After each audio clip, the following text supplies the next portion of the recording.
आणि आत्ताच एक महत्त्वाची बातमी हाती येते। रायगडमधून माणगाव येथील गोरेगाव मधील जुन्या बाजारपेठेमध्ये आग लागलेली आहे आणि शॉर्ट सर्किटमुळे आग लागल्याचा प्राथमिक अंदाज व्यक्त केला जातोय। आशिष घरत आपले प्रतिनिधी आता आपल्याबरोबर आहेत। आशिष, आगी संदर्भात काय माहिती? प्राजक्ता, रात्री जवळजवळ 1 वाजताच्या सुमारास ही आग लागली होती। माणगाव तालुक्यातले जे गोरेगाव बाजारपेठ आहे, जी जुनी बाजारपेठ म्हणून ओळखली जाते, त्या ठिकाणी एक लाकडी घर आणि बाजूला एक लाकडी गोडाऊन आणि फर्निचरचं दुकान अशी दुकानं होती तिथे। आणि रात्री 1 वाजताच्या सुमारास ही आग लागल्यामुळे आणि ही घरं जवळजवळ आहेत आणि दुकानं जी आहेत ही जवळजवळ 100 वर्षापूर्वी जुनी असल्यामुळे आणि लाकडी असल्यामुळे ह्या आगीने मोठ्या प्रमाणात आग धरली होती। आणि ही आग संपूर्ण विझवण्यासाठी अनेक ठिकाणची जी आसपासच्या परिसरातली जी काही फायर ब्रिगेड ज्या ठिकाणी बोलवली होती आणि जवळजवळ 4 तासांनी या आगीवरती नियंत्रण मिळालं आहे। पण आत्ताची परिस्थिती जरी पाहिली तरी आत्ता देखील काही प्रमाणात ही आग त्या ठिकाणी धुमसते। ही लाकूड असल्यामुळे ही संपूर्ण आग अत्यंत धुमसते त्या ठिकाणी आणि जवळजवळ 4 तासांनी ही संपूर्ण आग आटोक्यात आलेली आहे। आशिष, तुर्तास धन्यवाद या सगळ्या माहितीबद्दल। केंद्र सरकारने खासगी बँकांना अतिरिक्त शुल्क मागे घेण्याबद्दल विचार करण्याच्या सूचना दिलेल्या असताना एसबीआयचे चेअरमन अरुंधती भट्टाचार्य यांनी मात्र बँकांचं समर्थन केलंय। एवढंच नाही तर येत्या काळामध्ये स्टेट बँक देखील 4 पेक्षा जास्तीच्या व्यवहारांवरती शुल्क आकारण्याच्या तयारीत असल्याचे संकेत भट्टाचार्य यांनी दिलेत। प्रत्यक्ष व्यवहार, एटीएम मध्ये भरणा करणं या सर्व बाबींना खर्च येतो, त्यामुळे खर्चाचा ताळमेळ बसवण्यासाठी 4 ट्रान्झॅक्शनपेक्षा जास्तवर शुल्क आकारणं योग्य असल्याचं अरुंधती भट्टाचार्य यांना वाटतंय। त्याचबरोबर खात्यामध्ये ठराविक निधी नसल्यास दंड आकारण्यास देखील त्यांनी समर्थन दिलेलं आहे आणि त्याचमुळे सरकारच्या सूचनेनंतर देखील एसबीआय बँक आपल्या निर्णयावर ठाम राहण्याची शक्यता आहे। चार्ज हम लोग इसलिए लगा रहे हैं कि लोग एटीएम में जाते हैं, कैश निकालते हैं, फिर वही कैश जाके किसी को देते हैं। वो आदमी फिर वो कैश लेके उसको काउंट करता है, हिसाब करता है, फिर जाके बैंक में डिपॉजिट करता है। तो इस तरीके से जो कैश जो है उसमें भी खर्च है।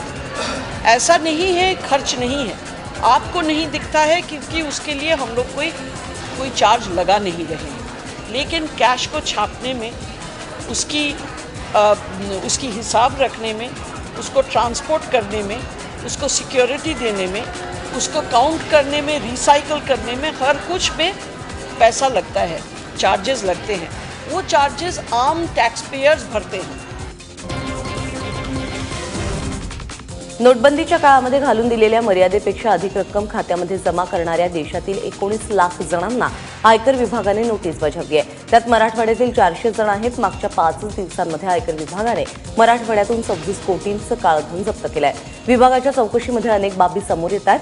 परळीच्या एका कारखान्याने जुन्या नोटा खपवण्यासाठी आपल्या कामगारांना 1,30 लाखांचा आगाऊ पगार दिलेला आहे। बीड आणि उस्मानाबादमध्ये आयकर विभागाची कारवाई सुरू आहे।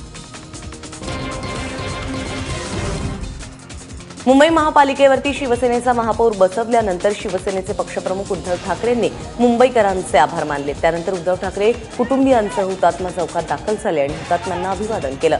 मुंबई महानगरपालिकेच्या महापौरपदी शिवसेनेचे विश्वनाथ महाडेश्वर आणि उपमहापौरपदी हेमांगी वरळीकर विराजमान झाल्यात।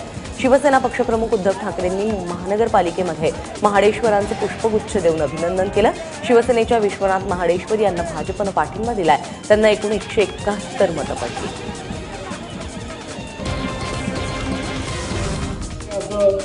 उदाहरण क्वचित असेल की सातत्याने एका पक्षाकडे किंबहुना सलग 5व्यांदा एक पक्ष हा नंबर 1चा पक्ष म्हणून ही मुंबई मराठी माणसाला, महाराष्ट्राला आंदण म्हणून मिळालेली नाही। त्यांनी जर का त्यावेळेला रक्त सांडलं नसतं, बलिदान केलं नसतं तर मुंबईला आपण पारखे झालो असतो। म्हणून त्यांनी सांडलेल्या रक्ताची जाण आम्हाला पूर्ण आहे। आम्ही ते विस्मरण होऊ देणार नाही आणि त्या रक्ताची शपथ घेऊन आम्ही मुंबईकरांची सेवा करायला शपथबद्ध झालेलो आहोत। या पुढे देखील खंपकपणाविरुद्धची आमची लढाई सुरू राहील। मुंबई महानगरपालिकेच्या सभागृहामध्ये भाजप नगरसेवकांनी मोदी मोदी अशा घोषणा दिल्या, तर शिवसेना नगरसेवकांनी बाळासाहेब आणि शिवसेनेच्या नावाने घोषणा दिल्या। घोषणाबाजीमुळे वातावरण थोडं गरम झालेलं होतं। महाडेश्वर यांच्या निवडीनंतर भाजपचे गटनेते मनोज कोटक यांनी त्यांच्या गळ्यामध्ये कमळांच्या फुलांचा हार घालून त्यांचं अभिनंदन केलं।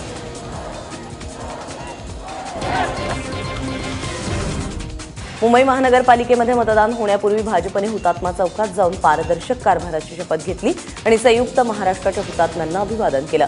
निवडणुकीच्या काळात भाजपने पारदर्शकतेचा मुद्दा उपस्थित करून शिवसेनेवरती जोरदार टीका केली होती. मात्र तरीही शिवसेना क्रमांक 1चा पक्ष म्हणून विजयी झाली. त्यानंतर भाजपने शिवसेनेला पाठिंबा दिला, पण भाजपचे नगरसेवक मुंबईचे पहारेकरी असतील असं सांगितलेलं आहे आणि त्यानंतर भाजपनं ही शपथ घेतली आहे. 58 नगरसेवक हे आमचे नवीन आहेत आणि त्यामुळे पारदर्शकतेच्या आधारे काम करण्यासाठी आजपासून इथे शपथ घेऊन पुन्हा इथे अभिवादन करून आम्ही कामाला सुरुवात करू. आवश्यक असेल तिथे मुंबईच्या विकासासाठी चांगले प्रस्ताव असतील तिथेही मतदान करू. मात्र पारदर्शकताचे पहारेकरी म्हणून आम्ही काम बघू. जिथे आवश्यकता असेल तिथे आम्ही ठोकून बोलण्याचंही काम करू. सैनिकांच्या पत्नींबद्दल अवमानकारक विधान करणाऱ्या प्रशांत परिचारकांच्या बडतर्फीचा मुद्दा विधान परिषदेमध्ये गाजला. आमदार परिचारक यांना तातडीने बडतर्फ करण्याची मागणी विरोधकांनी लावून धरली. मात्र सरकारने याचा निर्णय घेण्यासाठी 7 सदस्यांची समिती नेमण्याचा प्रस्ताव घेतला. त्यामुळे काही काळ सभागृहाचं कामकाज तहकूब करण्यात आलं. त्यानंतर पुन्हा कामकाज सुरू होताच चंद्रकांतदादा पाटील यांनी परिचारक यांना निलंबित करण्याचा प्रस्ताव ठेवला. त्यामुळे आता आज परिचारकांच्या संदर्भात सभागृहामध्ये काय होतं हे पाहणं महत्त्वाचं आहे. 7 जणांची सर्व पक्षाची समिती नेमू. ज्या समितीचा अहवाल येईपर्यंत परिचारकांना निलंबित केलं जाईल आणि सभागृहाच्या समितीने जो निर्णय देतील आजपर्यंत घडलेल्या घटनांचा सगळा आधार घेत आणि परिचारकांना त्यांचं म्हणणं मांडण्याची एक न्याय प्रत्येकाला अधिकार आहे तेवढा एक अधिकार देऊन समिती जो निर्णय करेल तो सरकारला मान्य आहे. आणि जवानांच्या पत्नींबाबत अपमानास्पद विधान करणारे आमदार प्रशांत परिचारक यांच्या विरोधात कणकवली आणि सावंतवाडीमध्ये काँग्रेसच्या महिला कार्यकर्त्यांनी निषेध केला. महिला दिनाचं औचित्य साधून काँग्रेसच्या महिला आघाडीच्या कार्यकर्त्यांनी परिचारकांचा पुतळा जाळला. प्रशांत परिचारकांच्या राजीनाम्याची मागणी या महिला कार्यकर्त्यांनी लावून धरलेली आहे. तसंच यावेळी सरकारविरोधात घोषणाबाजीही करण्यात आली. स्वातंत्र्य सैनिकांच्या पत्नींबद्दल जे अवाच्य वाक्य बोललेलं आहे किंवा अश्लील वाक्य बोललेलं आहे ते अत्यंत निषेधार्थ आहे. आणि आज महिला दिनाचं औचित्य साधून अशा या भाजपच्या आमदाराचा आम्ही इथे निषेध म्हणून त्याचा पुतळा जाळण्याचं काम केलेलं आहे. शेतकऱ्यांच्या कर्जमाफीसाठी विधान भवनाच्या पायऱ्यांवरती आणि सभागृहाच्या आत देखील विरोधक आक्रमक झालेले आहेत. उद्योगपती तुपाशी, शेतकरी उपाशी, मोदी दौऱ्यावर शेतकरी पासावर अशा घोषणा विरोधकांनी दिल्या. अजित पवारांनी सभागृहामध्ये सरकारला कर्जमाफीवरून धारेवर धरलं. शिवाय चंद्रकांतदादा पाटील हे खमके मंत्री आहेत. त्यांनी कर्जमाफीची घोषणा केल्यास त्यांनाच मुख्यमंत्री करू असा टोला देखील पवारांनी लगावला. दरम्यान दिवाकर रावते पायऱ्यांवरून जात असताना कुठे गेले, राजीनामे कुठे गेले अशा घोषणा करत विरोधकांनी शिवसेनेला डिवचलं. तुम्ही उत्तर प्रदेशमध्ये निवडणुका चालू आहेत, तिथं मात्र जाहीरपणे सांगताय उत्तर प्रदेशचं सरकार भाजपचं युद्धात, तिथं आम्ही कर्जमाफी करू. इथं तुमचं भाजपचं सरकार ना कशा करता थांबलाय? हे कुठलं दुटप्पी धोरण? प्रत्येक वेळेस मुख्यमंत्र्यांनी सांगायचं योग्य वेळ, आणि योग्य वेळ म्हणजे काय? सगळे शेतकरी वर येणार, योग्य वेळ येणार आहे काय तुमचे? विरोधी पक्षनेते राधाकृष्ण विखे पाटील यांच्या घरामध्ये उभी फूट पडलेली आहे. कारण परदेशात असल्याची संधी साधून विरोधी पक्षनेते राधाकृष्ण विखे पाटील यांनी प्रवरा शिक्षण संस्थेचं संचालकपद बळकावल्याचा आरोप राधाकृष्ण विखे यांचे थोरले बंधू अशोक विखे यांनी केलेला आहे. 2.5 वर्षांपूर्वी खुद्द बाळासाहेब विखेंनी आपली नियुक्ती शिक्षण संस्थेवर केली होती. त्यासाठी संस्थेच्या घटनेमध्ये बदलही करण्यात आला, ज्याचा निर्णय अद्यापही धर्मादाय आयुक्तांकडे प्रलंबित आहे. अशा स्थितीमध्ये राधाकृष्ण विखेंनी आपल्या राजकीय पदाचा गैरवापर करत संस्था बळकावल्याचं अशोक विखेंचं म्हणणं आहे. 21 तारखेला मी परदेशात गेलो आणि 23 तारखेला राधाकृष्ण विखे पाटलांनी मला न बोलवता स्वतः चेअरमन म्हणून नियुक्ती करून घेतली. आणि 2.5 वर्षापासून मी जे चार्टर्ड कमिशनरला चेंज रिपोर्ट सादर केले होते ते तसेच ठेवून त्यांनी मात्र त्यांचे स्वतःचे चेंज रिपोर्ट एका दिवसात शासकीय यंत्रणा वापरून, शासकीय वजन वापरून मंजूर करून घेतले. भोसरी जमीन हस्तांतरण प्रकरणामध्ये माजी महसूल मंत्री एकनाथ खडसे यांच्या विरोधात एसीबीने रीतसर गुन्हा नोंदवावा असे आदेश हायकोर्टानं दिलेले आहेत. या प्रकरणाचा तपास महाराष्ट्र एसीबीकडे सोपवण्यात आला. एसपी दर्जाचा अधिकारी याचा तपास अधिकारी म्हणून काम पाहणार आहे, तर अतिरिक्त महासंचालक दर्जाचा अधिकारी यासंबंधीचा रिपोर्ट देईल. पुरेसे कागदपत्र नसल्यामुळे खडसेंविरोधात गुन्हा नोंदवण्यात येणार नाही असा दावा पोलिसांनी केला होता. मात्र आता कोर्टाने खडसेंविरोधात गुन्हा दाखल करण्याचे आदेश दिले.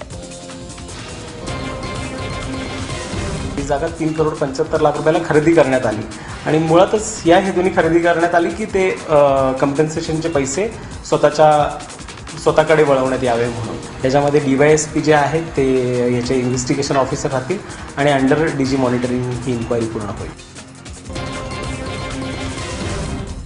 धर्मनिरपेक्ष असलेल्या हिंदुस्थानला मी कधीही हिंदू राष्ट्र बनू देणार नाही. काँग्रेसचं सेक्युलर तर भाजपचं राष्ट्रवादाचं दुकान मी बंद करणार असा घणाघात MIMचे नेते अझदुद्दीन ओवैसींनी केला. ते लातूरमध्ये आयोजित सभेत बोलत होते. लातूर महानगरपालिका निवडणुकांच्या तोंडावरती MIM, महाराष्ट्र विकास आघाडी, शेतकरी संघटना यांनी एकत्र येत परिवर्तन आघाडी स्थापन केली आहे. मजलिस की लड़ाई किसी मजहब के खिलाफ न थी न कभी रहेगी. मैं हर मजहब के मानने वालों की इज्जत करता हूं. मैं हिंदुस्तान को हिंदू राष्ट्र बनने नहीं दूंगा इंशाअल्लाह ताला. बीजेपी से राष्ट्रवाद की सर्टिफिकेट की जरूरत नहीं है. कांग्रेस से सेकुलरिज्म के सर्टिफिकेट की जरूरत नहीं है. और सुन लो, साफ और वाज़ेह अल्फाज में कह रहा हूं कि तुम्हारा सर्टिफिकेट मेरे पैर की धूल के बराबर भी नहीं. सोलापूर महानगरपालिकेमध्ये 4 वेळा नगरसेविका म्हणून निवडून आलेल्या भाजपच्या शोभा बनशेट्टी महापौरपदी विराजमान झाल्यात. तर शशिकला बत्तूल उपमहापौर म्हणून काम पाहणार आहेत. शोभा यांचे आजे सासरे विश्वनाथ बनशेट्टी हे सलग 50 वर्ष पालिकेवरती निवडून जात होते आणि त्यांनी 1971 मध्ये शहराचं महापौर पदही भूषवलं होतं. आता 48 वर्षांनंतर शोभा यांच्या रूपाने एकाच कुटुंबाला दुसऱ्यांदा महापौर पद भूषवण्याचा मान मिळतोय. तर शिवसेना विरोधकांच्या भूमिकेमध्ये बघायला मिळणार आहे महेश कोठे यांची विरोधी पक्षनेतेपदी निवड करण्यात आली आहे. जे मला एक महिलेला, एक कार्यकर्तीला एक मोठा पद आणि आज महापालिकेच्या खुर्चीवर बसवले, ज्याच्याबद्दल मी सर्वांचं आभारी आहे, आमच्या नेत्या मंडळांचं. आणि पुढचं जे कारभार आहे स्वच्छतेने आणि चांगल्या पद्धतीने कारभार होणार. सांगलीतल्या म्हैसाळमधील गर्भपात प्रकरणी कर्नाटकातून डॉक्टर श्रीहरी घोटके या बोगस डॉक्टरला अटक करण्यात आलेली आहे. कर्नाटकच्या कागवाडमधून 2 सोनोग्राफी मशीनसह घोटकेला ताब्यात घेण्यात आलेला आहे. तर विजापूरमधून डॉक्टर रमेश व्यंकटेश देवगीकर यासह आणखी एका डॉक्टरला 2 सोनोग्राफी मशीनसह अटक करण्यात आलेली आहे. तर गर्भपात घडवून आणण्यासाठी वापरण्यात येणारी मिझोफास्ट ही ड्रग्सची गोळी पुरवणाऱ्या सांगलीतल्या सुनील काशीनाथ खेडकर या इसमाला देखील अटक करण्यात आली आहे. पुण्यामध्ये चेन्नई कुर्ला एक्सप्रेसमधून प्रवास करणाऱ्या दोघांकडून 15 किलो 650 ग्रॅम सोन्याचे दागिने जप्त करण्यात आले. तब्बल 4,38,00,000 रुपये किमतीचे हे दागिने आहेत.